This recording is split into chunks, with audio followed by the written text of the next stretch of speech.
like your map. Thank you. What's it for? I'm planning my route to school. Don't you take the bus? I used to, but my aunt gave me a bicycle, and I wanted to start biking. That's great. You know, I bike to school too. You do? Yep, I love it. It's a great way to get your day started with the fresh air in your face, and you really get to see what's going on in your neighborhood. Plus, it's good exercise. And it's just cool. It is super cool. You're smart to be starting with a map of your route. Can I see what you're planning? Well, I live here, and school's here, so I think I can go this way. You may want to think about going down a less busy road, so it's safer and a nicer ride anyway. That's a good idea. Do you know how to do an ABC quick check? What's that? Here, let me show you on my bike over here. Okay, here's the ABC quick check. A, air. Make sure your tires are full. B, brakes. Check to make sure your brakes are working. C, chain. Check to make sure your bike chain is on the gears and in good shape, with nothing stuck in it. Quick. If you have quick releases, make sure they're locked down tight. And check. Before you get onto a busy street, do a quick ride around, make sure everything feels good. And that's the ABC quick check. You got it? A, check your air. B, check your brakes. C, check your chain. Quick, get your quick release tight. Check, ride around a little and make sure it's all good. Perfect. Next up, helmet. Yeah, I have a helmet. And do you know how to make sure it fits properly?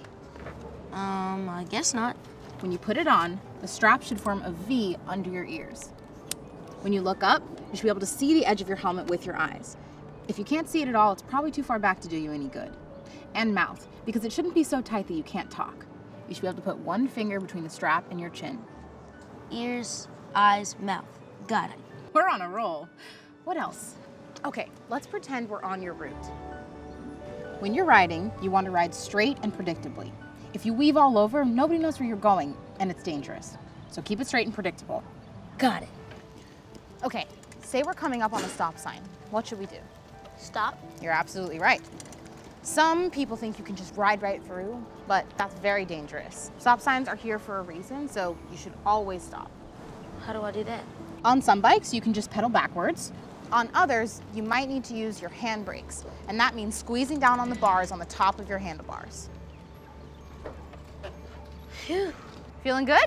Feeling great. Great. Next up, crossing the street. It's just like walking. Look both ways, wait your turn if you see someone else has arrived at a stop sign before you, or till your light turns green if you're at a stoplight. Now, ready to go? Here we go. Now, one thing you have to remember is just because you can see a car doesn't mean its driver can see you. Uh-oh. Cars have blind spots, which are spots where it's hard for the driver to see out their window or in their side view mirror, just like how you can't see what's going on behind you. If you're in these areas around a car, be extra careful. Be careful in blind spots. Got it. If you're under 15, you can ride on the sidewalk, but sometimes sidewalks have cracks or tree branches growing across them. So if you're on the sidewalk, just take it slow. Super slow on sidewalks. You got it. How do we turn? Right.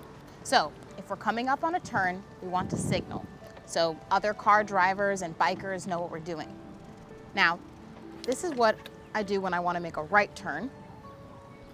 And this means I'm about to make a left turn. Do you remember your route? Which way are we turning? Left. Okay, here we go. Now, left turns can be tricky because you have to cross lanes with cars. Sometimes it's best to cross the street in the direction you're headed, then stop and turn and wait till it's safe to cross the rest of the way. That's called a box turn. Box turn. Got it. Cross, stop, cross, and go. You're a fast learner. Thanks. That was fun. And look where we are. We made it. Now what do you think we need to do? Lock it up so no one steals it. You're absolutely right. Now you want to use a U-lock or a heavy chain. A cable lock on its own just isn't too reliable. I'll use a U-lock or a chain. And wherever you're locking up your bike, make sure you're locking it to something solid. Don't lock it to a pole if it isn't firmly in the ground, or to a post if someone could just slide your bike up and off the pole. And don't lock it to a tree. Someone would chop down a tree for a bike? Well, even if they don't, the lock could still hurt the tree. Oh, okay. And if someone has a sign on their fence that says, "Don't lock your bike to my fence," don't lock your bike to their fence. Duh. But for real, don't forget to lock up your bike, even if you're just going in somewhere for a second, because it's a real bummer to come out and find it stolen. I won't forget. Well, that was a lot of information for one lunch period. That was fun. I hope you'll remember it. I won't forget. I'll do the ABC quick check. I'll put on my helmet. I'll remember the V under my ears. And I'll make sure I'm able to use my mouth. Are you gonna wear it to class? Oh, whoops.